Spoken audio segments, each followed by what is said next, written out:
करना हमारे हाथ में नहीं है। हम बीमार हैं या घर में कोई बीमार है या कर्जा है या व्हाटएवर जो प्रॉब्लम है, मैं अपने हाथ से तो उसको ठीक नहीं कर सकता। मगर मुझे एक फार्मूला बता दिया गया है कि अगर मैं किसी मुसलमान की परेशानी दूर कर दूं ना, अल्लाह मेरी परेशानी दूर कर देगा।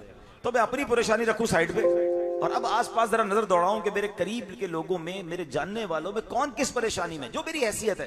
अच्छा, ये भी बड़ा प्रॉब्लम है कि जब परेशानी दूर करने की बात करते हैं लोग कहते हैं यार लगता है पैसे वाला ही परेशानी दूर कर सकता है। ये हमारे दिमाग में अजीब सी बात समा गई है कि पैसे होंगे तो मैं किसी की परेशानी दूर कर सकता हूं। चले थोड़ी देर के लिए मान लिया कि पैसों से परेशानियां दूर होती हैं। अगर ये मान ले तो फिर तो कोई अमीर परेशान ना हो। जो भी अमीर है उसकी सारी परेशानियां दूर हो जाएंगी, पैसे खर्च करेगा परेशानी दूर हो जाएगी। ऐसा नहीं है, परेशानी का ताल्लुक पैसे से नहीं है। परेशानी दूर करने के बहुत सारे तरीके हैं। आप किसी को मीठे बोल बोल के उसका गम दूर कर सकते हैं, अच्छी बात करके उसका गम दूर कर सकते हैं, दिलासा देकर उसके साथ कुछ वक्त बिताकर उसके लिए कोई अच्छी सी सिफारिश करके, जो भी जायज तरीका है। बहुत सारे तरीके जिससे आप मुसलमान की परेशानी दूर कर सकते हैं। तो मुसलमानों में नाराजगी हो गई, आप बिठा के स्लो करा के परेशानी दूर कर सकते हैं। तो परेशानी दूर करने वाला काम किया करें, इंशाअल्लाह कयामत के दिन अल्लाह के अर्श का साया नसीब होगा। दूसरे नंबर पर मेरे आका फरमाते वो कौन होगा जिसको अल्लाह के अर्श का साया मिलेगा? मेरी सुन्नत को जिंदा करने वाला। हाँ, अब ये गौर कर लें कि हम कितनी सुन्नतों पर अमल करते हैं। आज अल्लाह के वली की बारगाह में आए हैं, एक बात बताऊं आपको, हजरत मासूम शाह बुखारी रहमतुल्लाह तआला अलैह भी दाढ़ी वाले, और जितने दुनिया में औलिया है ना सब दाढ़ी वाले, सारे सहाबा दाढ़ी वाले, सारे अंबिया दाढ़ी वाले। हम औलिया से मोहब्बत भी करें और सुन्नतों पर अमल भी ना करें। सिर्फ दाढ़ी सुन्नत नहीं है, मैं सिर्फ एक मिसाल दे रहा हूं, लेकिन वो भी नहीं होती चेहरे पे। और बहुत सारी सुन्नतें जो अमल नहीं कर रहे। लिबास सुन्नतों वाला हो, खाने पीने का अंदाज सुन्नतों वाला हो, बोल चाल का अंदाज सुन्नतों वाला हो। और यकीनन ये तो सरापे की सुन्नतें हैं। किरदार की सुन्नतों पर कौन अमल करेगा? सच बोलना भी सुन्नत है, नाराजगी हो जाए, बात बुरी लगे तो माफ करना सुन्नत है, कर्जा वक्त पर लौटाना सुन्नत है, धोखा ना देना बल्कि सही तरीके से कारोबार करना ये भी सुन्नत है। तो सुन्नतों पर अमल करना, ये सुभान अल्लाह, सुन्नत को जिंदा करने वाला कहां होगा? अल्लाह के अर्श के साए में होगा। अब इस पैराए में जरा दावत इस्लामी के माहौल को देखें।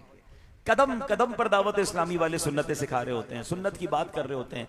और आप जरा सोचें कि जो बुजुर्ग बैठे सफेद दाढ़ी वाले, जरा इनसे पूछ लें कि आज से 30-35 साल पहले कितने नौजवान दाढ़ी रखते थे और कितने नौजवान इमामा पहनते थे। अब इस सुन्नत को जो अमीर अहले सुन्नत ने जिंदा किया है, कितना बड़ा अजर उन्हें मिल रहा होगा। तो सुभान अल्लाह, सुन्नत जिंदा करने वाले को कयामत के दिन अल्लाह के अर्श का साया नसीब होगा।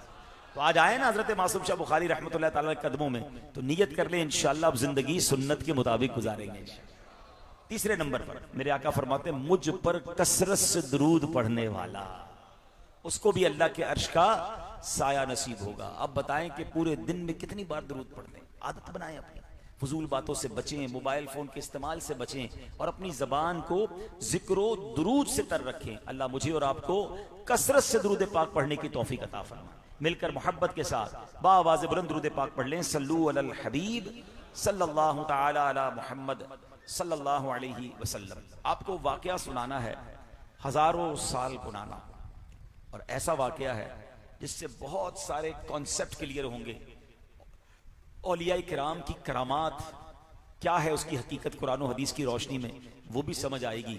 और अल्लाह करीम किन मुबारक जगहों पर जाकर हम दुआ करें तो दुआ को कबूल फरमाता है, वो भी इंशाअल्लाह सीखने को मिलेगा। वाकया है हजरत हन्ना का वाकया है, और वो वालिदा हैं हजरत मरियम रहमतुल्लाहि तआला अलैहा की। हजरत मरियम कौन है? वो हजरत बाद में हजरत ईसा अला नबीना वालिस्सलाम की वालदा बनी। अच्छा, आप यानी बीबी मरियम के जो वालिद थे उनका नाम इमरान और वालदा का नाम था बीबी हन्ना रहमतुल्लाहि तआला अलैहा।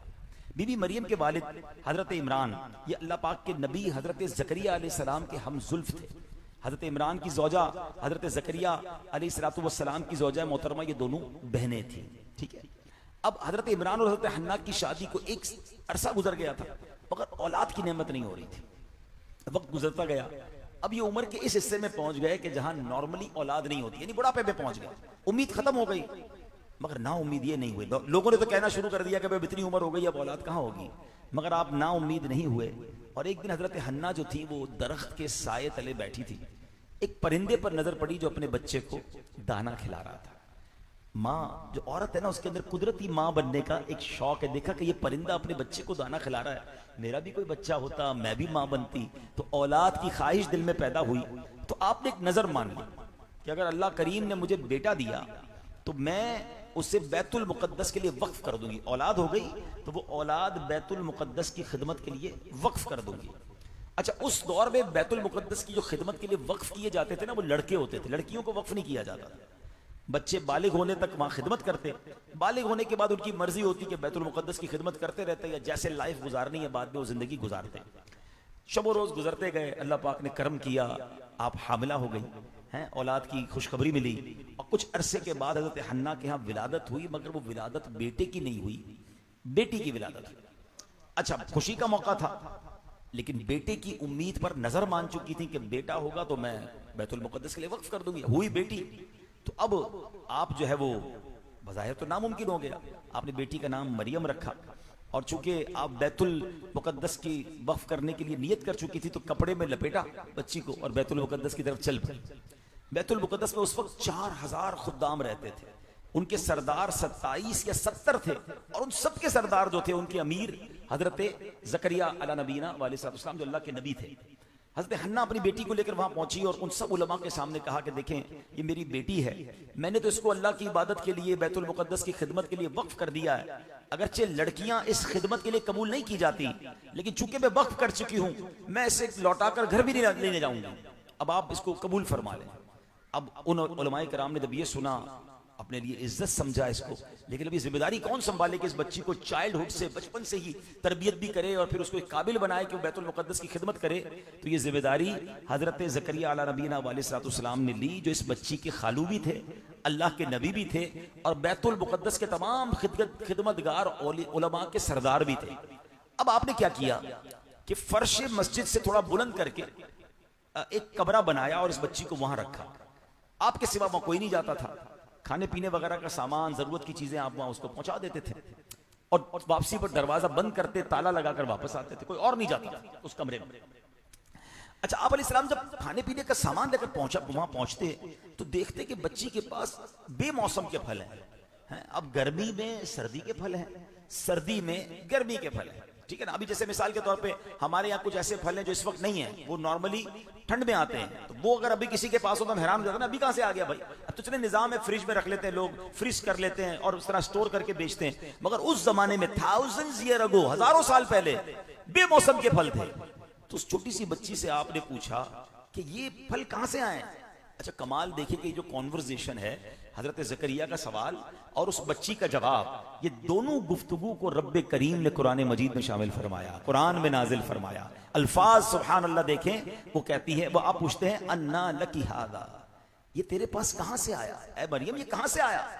उस बच्ची का हिकमत भरा जवाब सुने, वो कहती है हुआ मिन इंदिल्लाह इन्नल्लाह यर्ज़ुकु मन यशाउ बिगैरि हिसाब। फरमाया वो अल्लाह के पास है, बेशक अल्लाह जिसे चाहे बेगिनती दे, बिला हिसाब अता फरमा। इतना कमाल का जवाब इस छोटी सी बच्ची ने दिया। हज़रत ज़करिया ने जब बच्ची की ये करामत देखी कि इस छोटी सी बच्ची के पास इस मेहराब में बेमौसम के फल आ रहे हैं, तो अब आपके दिल में भी बेटे का शौक पैदा हुआ। उस वक्त आपकी और आपकी ज़ौजा की उम्र भी ज्यादा हो गई थी। अब आपने क्या खूबसूरत इससे इस्तेदलाल लिया कि जब बेमौसम का फल अल्लाह इस बच्ची को दे सकता है, तो हमारे यहाँ औलाद का मौसम तो नहीं बचा। मैं भी बड़ी उम्र में हो चुका, मेरी ज़ौजा भी हो गई, मगर मेरा रब चाहे जब इस बच्ची को वो बेमौसम के फल दे सकता है, तो हमें आज इस बेमौसम में औलाद भी दे सकता है।